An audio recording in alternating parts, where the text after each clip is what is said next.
예, 반갑습니다. 감사합니다. 예, 대단히 감사합니다. 이렇게 늦은 시간에 저는 이렇게 많은 분들이 오실 거라고 생각을 못했습니다. 사실은 더 놀라운 것은 제가 어디 가서 외모에 안 밀리는데 오늘 원재 스님한테 살짝 밀리는 것 같은 느낌이 들어서요. 불강 출판사에서 아주 교묘하게 이렇게 딱 짝을 만들어 놨구나 그런 생각을 했습니다. 예. 안 밀려요. 네, 청룡암에서 오셨죠? 예. 예, 감사합니다. 이제서야 이해되는 불교. 자, 이 책 얘기를 하려고 가지고 왔는데요. 저는 이런저런 이야기로 또 성냥도 좀 팔고 그리고 또 이 책도 좀 팔고 할까 합니다. 제 인생 이야기를 해야 될 것 같아서 아는 분들도 또 아실 거라고 생각이 듭니다만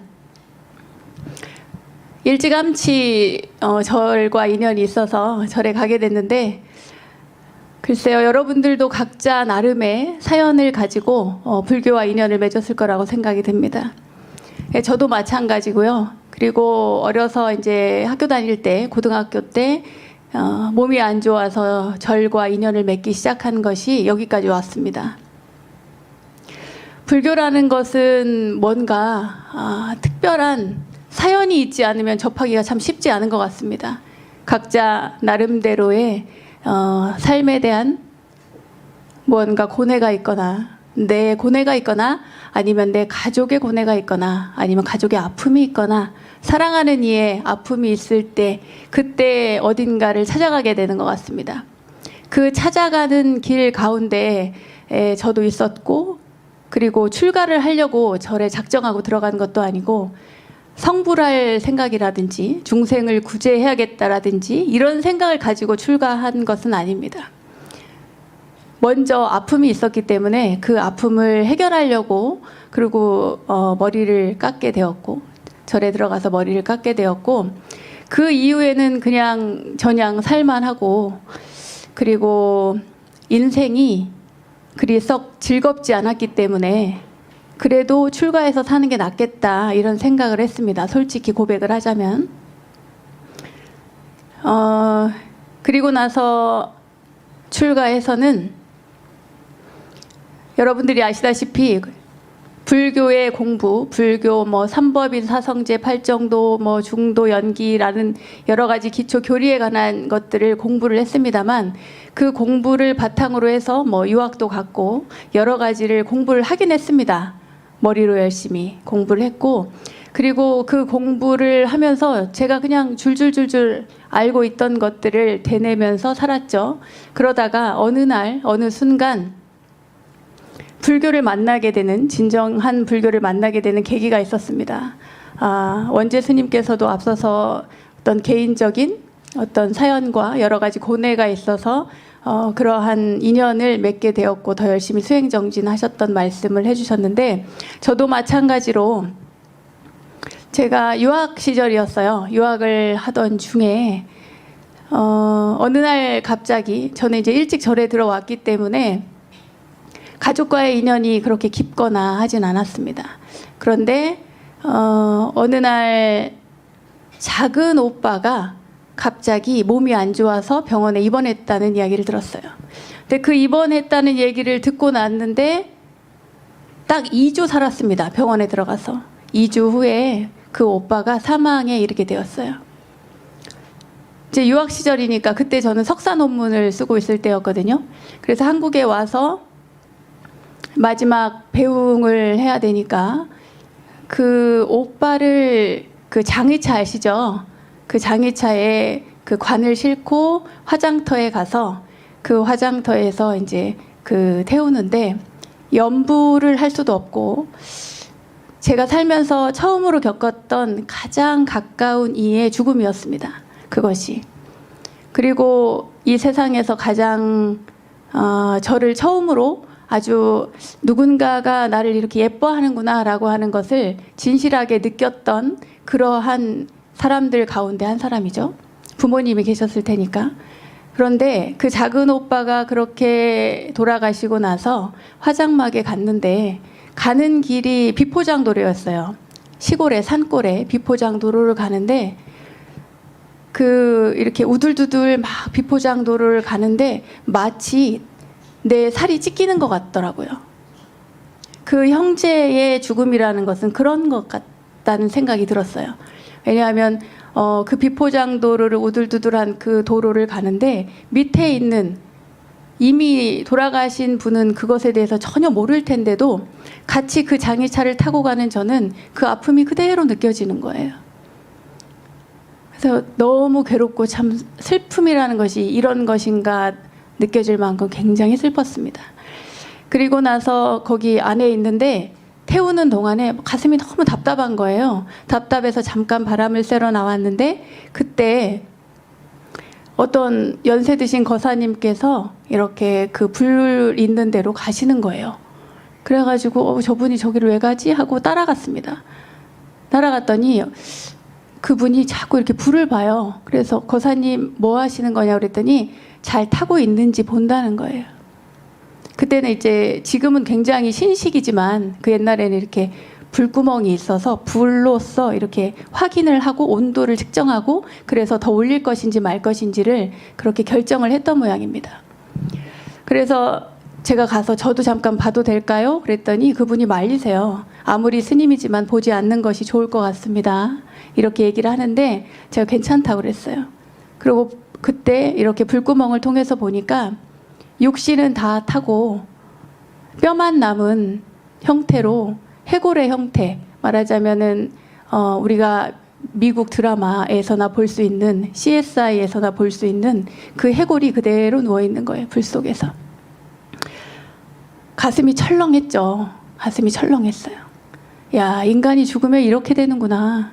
나도 죽으면 저렇게 되겠구나. 뭐 동시에 그런 생각이 들면서 진짜 가슴이 무겁게 내려앉는 것 같더라고요. 그리고 나서 어떻게 저떻게 정리를 하고 돌아왔습니다. 돌아와서 일본으로 돌아가서 다시 공부를 하고 논문을 쓰고 하는데 장례를 치르고 나서 2주밖에 안 지났는데 2주 후에 연락이 왔어요. 아버지가 돌아가셨다고.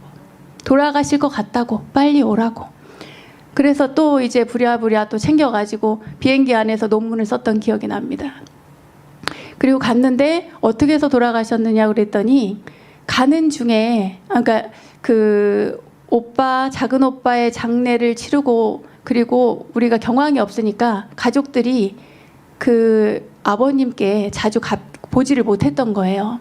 그러니까 동네 분들이 병원에 그 병문안을 가셨다가 말씀을 저희가 안 드렸는데 말씀을 하신 거예요. 아이고 그 작은 아들이 먼저 가서 얼마나 힘든가 이렇게 이야기를 하신 거예요. 그러니까 그 충격에 우리 아들이 가긴 어딜 가냐고 무슨 소리냐고 이렇게 해서 그게 상심이 컸는지 아버님이 돌아가시게 됐어요. 그 아버지가 돌아가셨다니까 또 갔죠. 또 비행기를 타고 돌아와서 아버지의 장례를 치르게 되었습니다. 근데 아버지가 제가 이제 아버님을 몇 년에 한 번 볼 거 아니에요. 가족 출가한 사람이기 때문에 몇 년에 한 번 보는데 그 아버지께서 친구들이 돌아가시면 옛날에 시골에서는 돌아가시면 염두 친구들이 다 해주고 그랬습니다. 그래서 이제 친구들이 먼저 돌아가시니까 아버지가 그런 얘기를 하더라고요. 내가 죽으면 누가 내 몸을 씻겨줄까? 그런 얘기를 하더라고요. 그래서 제가 그때 저도 모르게 약속을 해버렸어요. 딸인 스님인데 딸이 머리 깎은 스님인데 무슨 걱정을 하십니까? 걱정하지 마세요. 제가 다 해드릴게요. 걱정하지 마세요. 그랬어요. 근데 돌아가시고 나니까 그 얘기가 퍼뜩 생각이 나는 거예요. 그래서 그 대렴을 할 때 그 염을 할 때 왜 몸을 소독 솜으로 다 닦거든요. 닦고 이제 수의를 입히는데 그때 같이 들어가서 소독 솜으로 그 몸을 닦아드렸어요. 여러분들 음식할 때 냉장고에서 음식 꺼내잖아요. 그때의 그 느낌이 아버지를 처음 만졌을 때의 느낌과 같습니다. 기가 막힌 일이죠. 기가 막힌 일이었어요. 저도 너무 놀랐습니다. 소스라치게 놀랐어요. 이런 상태구나. 사람이 죽어서 냉장고에 들어갔다 나오면 이런 상태구나. 똑같구나. 그래서 그 아버지를 그렇게 해서 보내드리고 그리고 나서 다시 또 비행기를 타고 왔습니다. 그런 일들이 반복됐어요. 2달 후에는 큰오빠가 가고 그렇게 이제 그 해에 돌아가신 분들이 많습니다. 가깝게. 다 이야기할 수 없을 정도로 많은 분들이 돌아가시고 또 마지막으로 어머니가 돌아가시고 그 일련의 죽음들을 한꺼번에 제가 뭐랄까 이렇게 다 가득 모아가지고 그 죽음을 경험하게 된 거예요. 그 경험하게 된 다음에 도대체 나는 그동안 무엇을 공부했나를 생각했습니다. 머릿속으로 내가 알던 불교는 참 무상하고 고통스럽고 그리고 세상에 나라고 할 만한 존재도 없고 모든 것들이 다 집착해서 그 모든 것들이 원인이 있고 그래서 우리가 잘 살아야 된다 이런 얘기를 끊임없이 공부하고 배우고 익혔는데 정작 나는 무엇을 그동안 공부했을까? 내가 머리로 아는 이것은 무엇인가? 그러니까 그것이 출가해서 몇 년 됐을까요? 한 7년, 8년 정도 지났을 때 일이었던 것 같습니다. 그 동안에 가슴으로 느끼게 되는 것, 머리에서 가슴까지 가는데 그러니까 한 10년 가까이 걸렸던 거예요. 내가 정말 무상이 무엇인가? 밖으로 느껴지는 것들이죠. 물론 제 스스로 느꼈다고 생각을 하지만 어떠한 원인들이 외부에서 저를 찾아온 것들이죠. 그래서 가슴으로 진정하게 이것이 무엇인가, 무상이 뭔가, 괴로움이 뭔가 그것을 아주 절실하게 느끼고 나서 공부가 시작되었습니다. 불교 공부, 내가 아는 것들을 다시 한번 점검해 봐야겠다. 괴로움이란 무엇일까? 그리고 부처님은 무상을 그렇게 강조를 하셨는데 도대체 무상이란 무엇일까? 저는 왜 그때 큰 스님들을 찾아갈 생각을 안 했는지 모르겠습니다.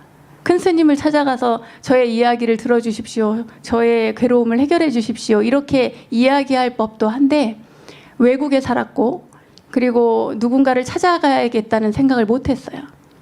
그러니까 자꾸만 저 스스로에게 묻는 거죠. 그리고 저 스스로에게 물으면서 동시에 부처님께 물었습니다.